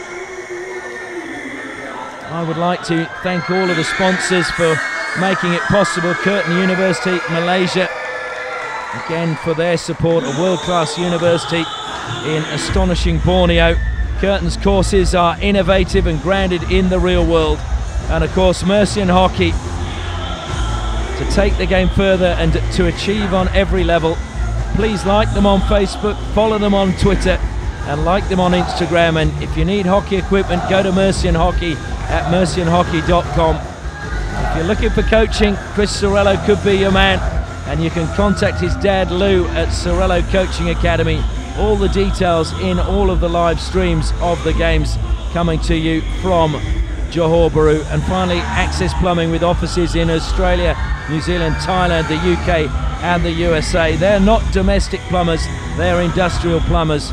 So if you have a big job, please give them a call.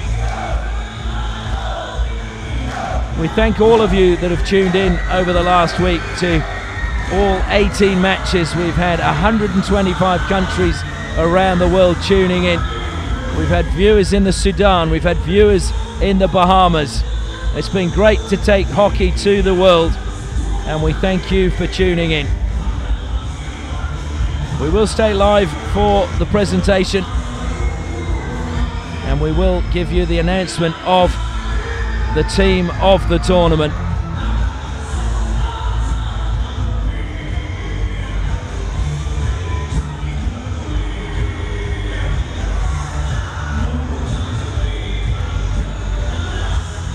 And the fans are staying behind to see all of the presentations as the Great Britain players applaud the fans here at the Tamandiah Hockey Stadium. They've had wonderful support throughout the tournament. They've really joined in with the fans through the tournament, and that is the key when you're playing in Malaysia. Get the fans on your side, and they will be disappointed. There's no doubt. They've played some fantastic hockey during the tournament.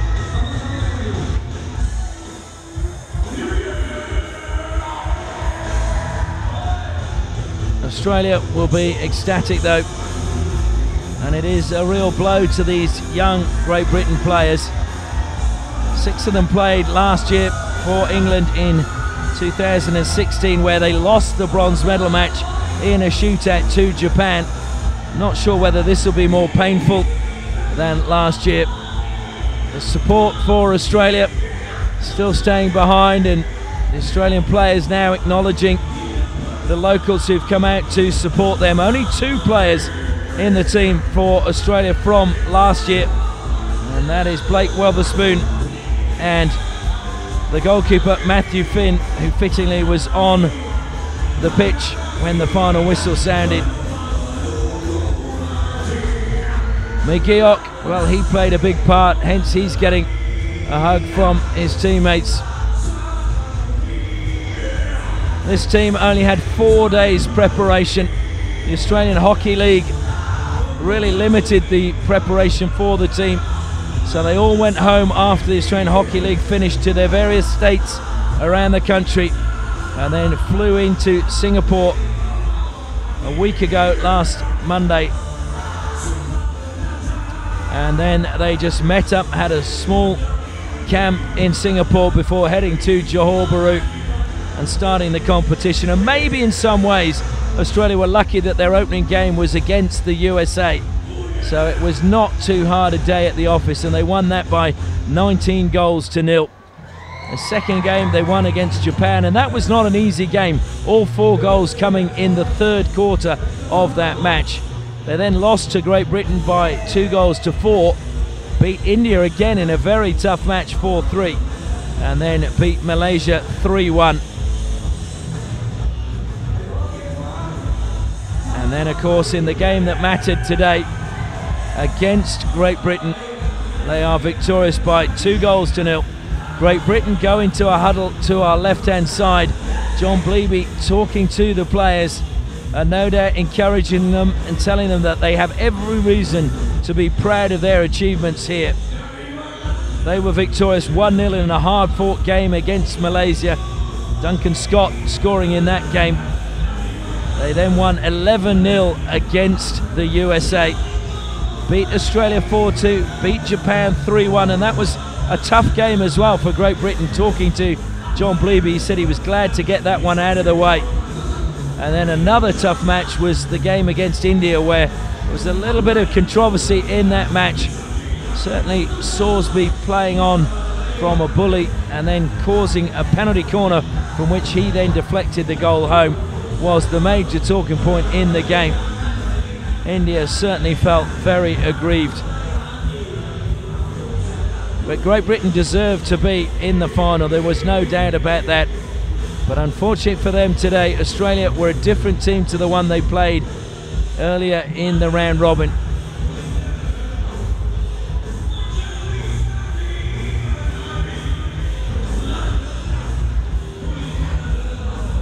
And they have plenty to be proud about. Chris Weifer was the hero last time for Great Britain 2 years ago. Wasn't to be this time around.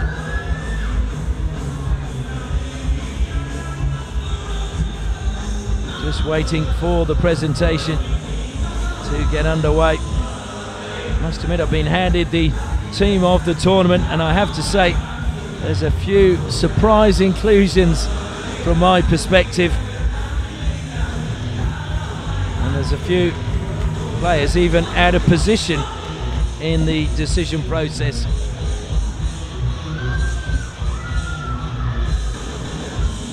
but we will announce that shortly.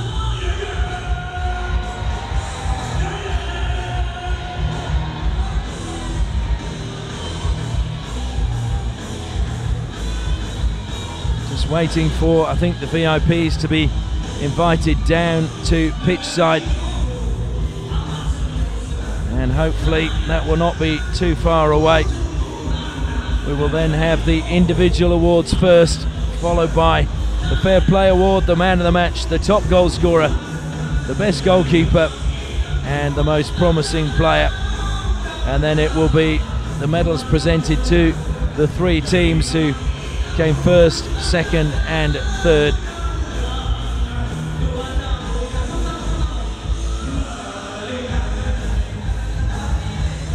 All the teams have congregated down on the pitch. India waiting. Great Britain still just down to the left where their bench was, and the Australians in a group over to our right. That is the trophy, just up for grabs.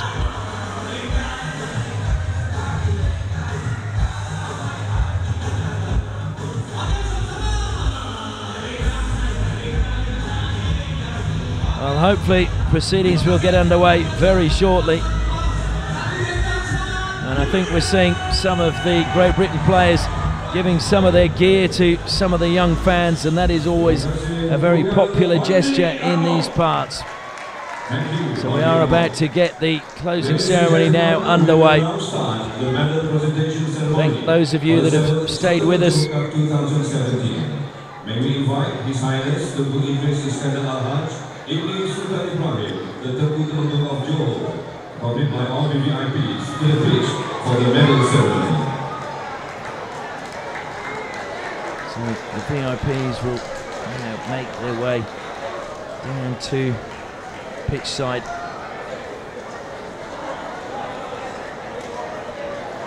And we're very lucky to be able to have His Royal Highness here, Tunku Idris Iskandar Ibni Sultan Ibrahim Tunku Temangong Johor.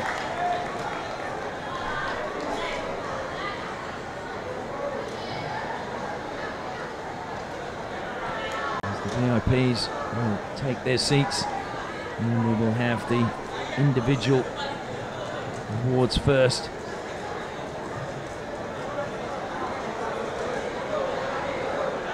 His Royal Highness will take his seat. The important guests alongside him.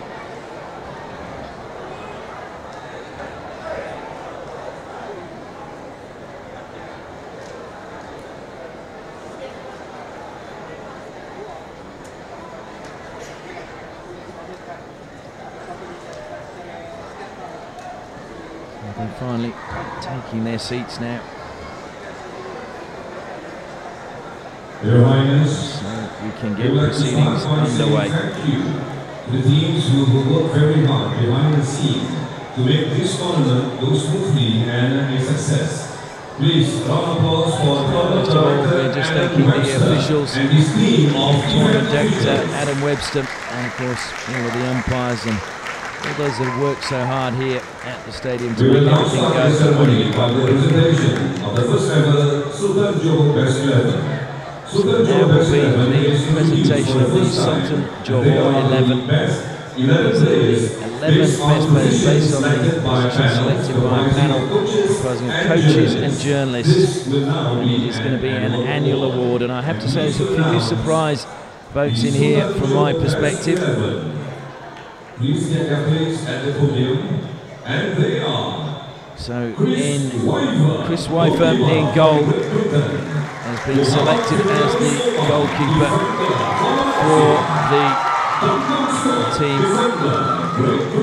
And then in defence we have Firdaus from Malaysia. Scott Duncan has been named in defence as a Great Britain player. Nathaniel Stewart is another defender from Australia, and Jack Waller also from Great Britain.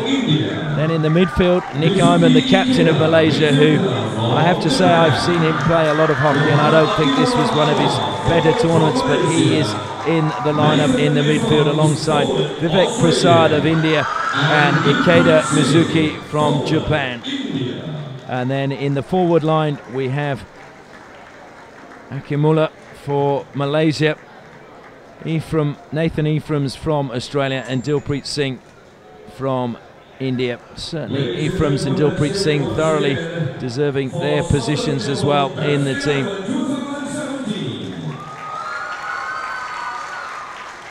I'm sure that there will be several of you will have your thoughts on who you feel should have been in that particular team. Chairman of Housing and Local Government Committee and President of Johor Hockey Association. So just to run through it again, Chris Weifer, the goalkeeper. Defenders, Ferdas from Malaysia, Duncan Scott from Great Britain, Nathaniel Stewart from Australia, Jack Waller from Great Britain.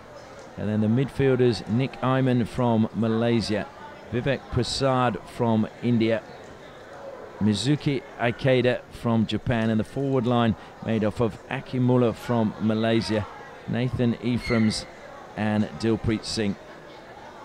And they are now receiving their mementos from Shahabuddin Royani, Secretary General of the Johor Hockey Association, and also the Chairman of Housing and Local Committee and President of Johor Hockey Association, the Honourable Datuk Haji Muhammad Jais bin Haji Sarde.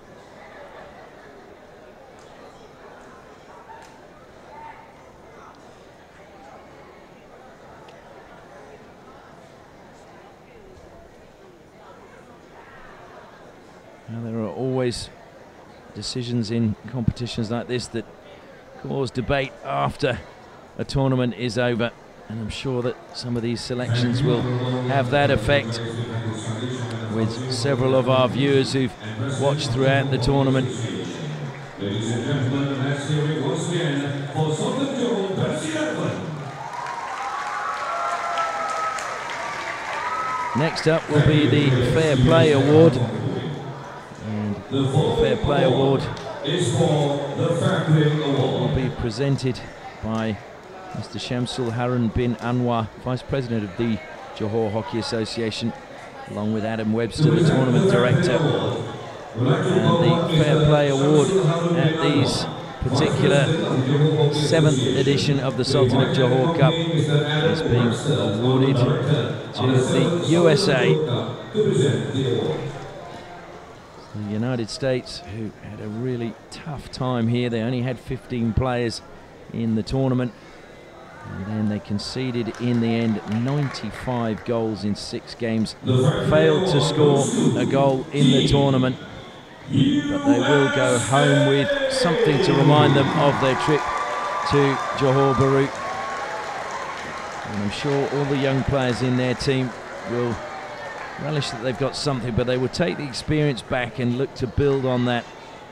They had 3 players of 15 years of age, 3 at 16, 3 at 17, 4 that were 18 years of age, and 1 19 and 1 20-year-old. I'm just not sure whether there are any USA representatives here, because they actually all had flights to catch earlier, so they were a little bit worried when there was the rain delay on their match that they may miss the flight if the game was delayed even longer.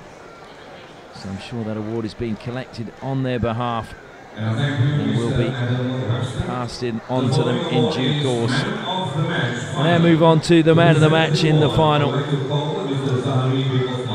And to award this is Mr. Zahari bin Othman, Vice President of the Johor Hockey Association, and to accompany him is Dato Majid Manjid Abdullah, Deputy President of the Johor Hockey Association, and along with him Miss Lam Sao Fong, ex-captain of Malaysian women's team,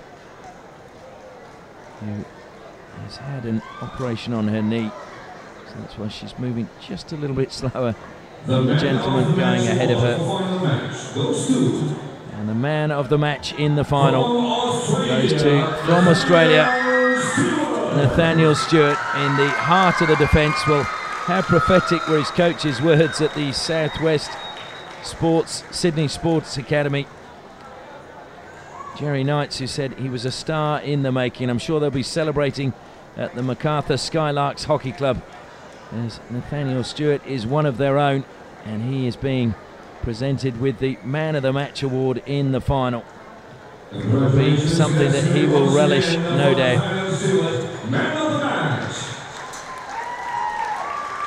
The next award will be for the top goal scorer, and that is a shared award.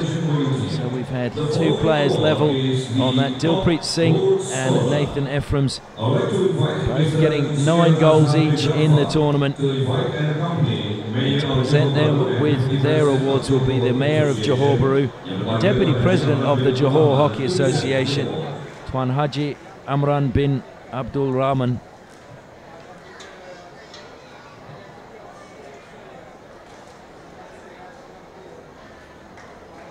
Just waiting for the officials to make their way to the stage. And Dilpreet Singh, well, there's a name to remember. He had an outstanding tournament. He didn't score today as the Indian team won the bronze medal, but he set up 2 goals with wonderful vision. And Nathan Ephraim's, well, we saw from him, he's just so calm inside the D.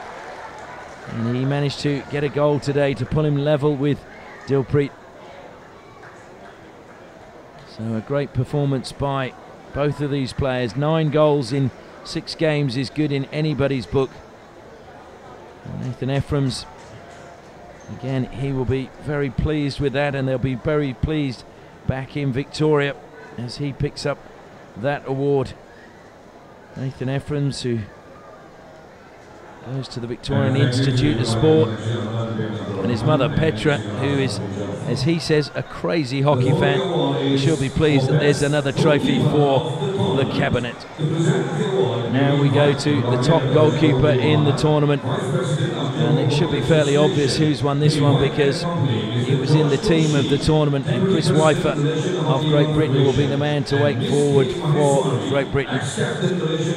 This will be awarded by Dato Haji Awang bin Mohammed, Vice President of Johor Hockey Association, and walking with him is Mr. George Koshi, Deputy President, Malaysian Hockey Confederation, and Miss Mahaswari, ex-captain of the Malaysian women's hockey team, who happens to be married to a goalkeeper, so it's rather appropriate that she should be on the stage presenting the awards as well. Chris Weifer won the award in 2015. He's won it again here in 2017. He's becoming familiar with Malaysia. Played at the Sultan Aslan Shah Cup earlier in the year. Congratulations to Chris Weifer. I'm sure that they will be very pleased with his achievement down at the Totnes Hockey Club, where he started out before he joined Exeter University. We now turn our attention to the most promising player of the tournament, and to present this award is the treasurer of the Johor Hockey Association, the Honourable Suhaimi bin Salah. And to accompany him is the Johor State Financial Officer, the Honourable Haji Arahim Haji Nin. And the award will go to, I think, a very worthy recipient. Just 17 years of age. He was given the captaincy of his team, and he was the sole representative from Madhya Pradesh. And that is the captain of India, Vivek Prasad.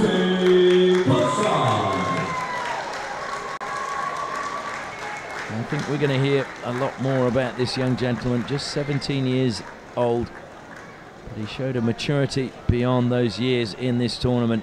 Congratulations to Vivek Prasad. We just hope that India are back next year and he is still in charge, leading them, and I'm sure that they will look to go one better than the bronze medal in 2018. We will now continue the presentation of the medals to the We now move on to the actual awards for the individual teams. First up will be the bronze medal winners for India.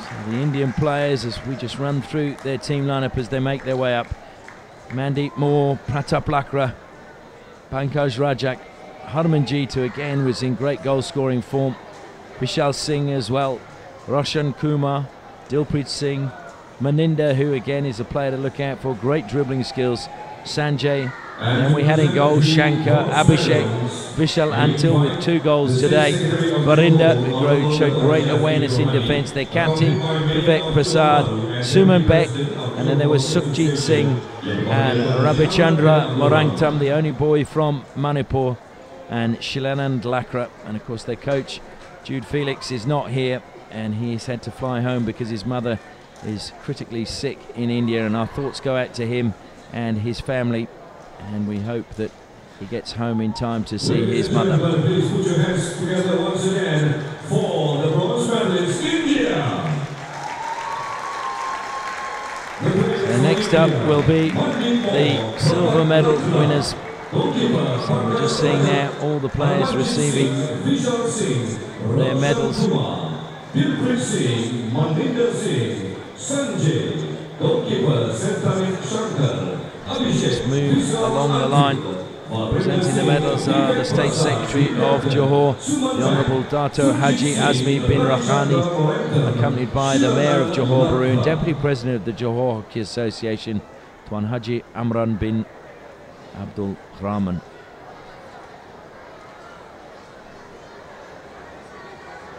India very disappointed not to make it through to the gold medal match. Only the second time they've played off for silver after 4 consecutive appearances in the gold medal game. But this was the second youngest team in the tournament. Only the USA were younger than them. So it's still a great achievement, and this is a team that can build for India. And I'm sure that there are plenty of names that we will hear in years to come in the senior Indian side. And that's what this tournament is all about. It is all about discovering the talent that can make the next step up to senior level. For the bronze medal winner of the 7th Sultan of Johor Cup 2017, let's make some noise for India!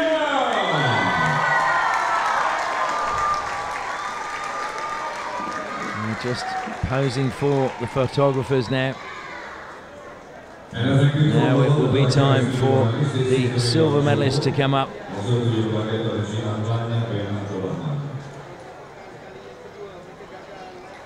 And of course, Great Britain just waiting pitch side for their call.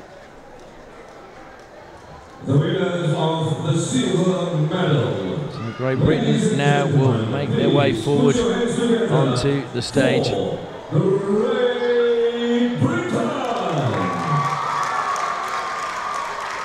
Players just pausing as they wondered whether they were going to be called out in order of name to receive their medals, but they're going straight to the stage, and then they will receive their medals one by one.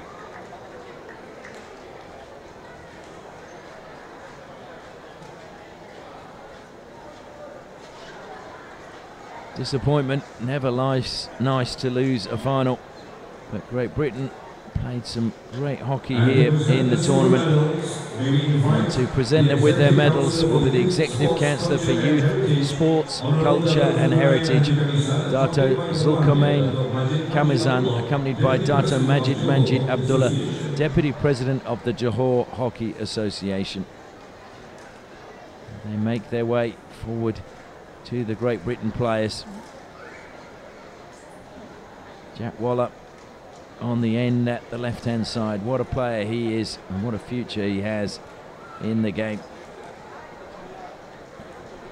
We'll run through the Great Britain players just as they lined up in order. So Chris Wyfer was wearing number 1, Oliver Payne, James Sutcliffe, Gareth Griffiths, Cameron Golden, one of the Scottish players, and it's great to see them playing for Great Britain. Alexander Bloomfield, Jack Waller, the captain, as I mentioned. Zach Wallace, whose father played for Ireland, but he's opted to play for England and Great Britain. And you had Jacob Draper, one of the two Welshmen in the team. Nicholas Park, who again, you may have the chance to win his stick if Instagram for Mercian Hockey has gone past 5,000 likes. Then we had Josh Pavis, Eddie Way, Nick Page, Duncan Scott, Ben Francis, another of the Welshmen within the side, and great to see Wales producing international players as well. And then Callum McKenzie, the second Scot, Tom Sorsby, Tim Nurse, and of course their coach, John Bleeby.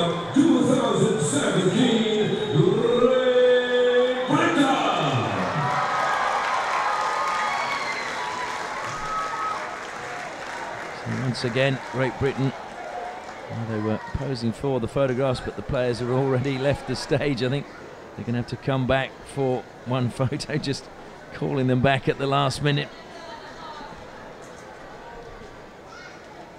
And at least those four players who'd left the podium managed to smile about it. So there's just one award to be made now, and then we've completed all the presentations here at the 7th edition of the Sultan of Johor Cup, and that is just to see the gold medals awarded to the gold medal winning team, the team that has won back-to-back, emulated the achievement of India, and that is Australia. They're known as the Boroughs, but it is Australia, and their fans go crazy. I don't think they were quite expecting such a rousing cheer as they made their way out onto the stage. Nathaniel Stewart leading them up onto the podium and not looking where he's going. I think it was Isaac Famillo, just a little trip from him. Could have been embarrassing. They need to shuffle along a bit so that they can get them all on the stage. Funny how everyone else could fit and they won't. So to present them with their medals will be His Royal Highness Tunku Idris Iskandar Ibni Sultan Ibrahim Tunku Temangong Johor, and accompanied by the Chairman of Housing and Local Committee and President of the Johor Hockey Association, the Honourable Datuk Haji Muhammad Jais bin Haji Sabde, and Executive Councillor for Youth, Sports, Culture and Heritage, Dato Zulkarnain Kamasan.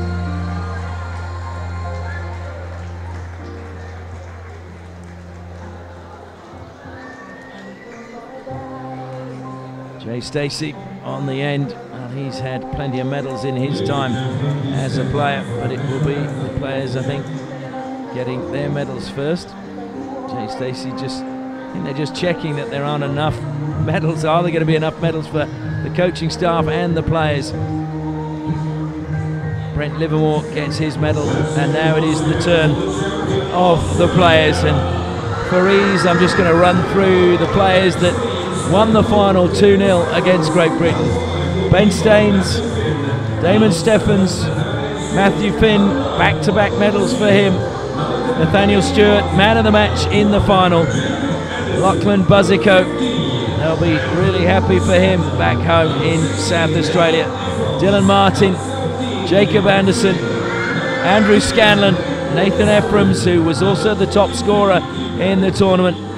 Liam Flynn, who was top scorer at the Under-21s Championships in Australia, gets another medal. Blake Wotherspoon goes back-to-back as well, just one of two players in this team to go back-to-back. Kobe Green, who was captain on the day, Isaac Famillo, Aaron Hazel, Jonathan Bretherton, George McGeoch, Zach Meaden, Joel Rintala, who opened the scoring, and their coach, Brent Livermore, team manager, Christian Burke, and of course Jay Stacey, the assistant coach. Congratulations to all the players, the coaching staff, and all the families that support these young players, because without their support over the years, these young men would not be standing on the podium. The fireworks will be starting shortly. I just want to say thank you once more for joining us. Thank you to all our sponsors over the last week: Axis Plumbing, Curtin University Malaysia, Mercian Hockey, and Sorello Coaching Academy. We hope you've enjoyed it. Please let us know your thoughts, and hopefully we'll be invited back next year to give you coverage once more of the Sultan of Johor Cup, the premier under-21 tournament in Asia and possibly the world. From my cameraman Harry Miller and from me, Ashley Morrison, thank you very much for joining us over the week. As I said, 125 countries. We've had wonderful support, great views on YouTube. We thank you for joining us, and we bid you farewell as we watch Australia celebrate.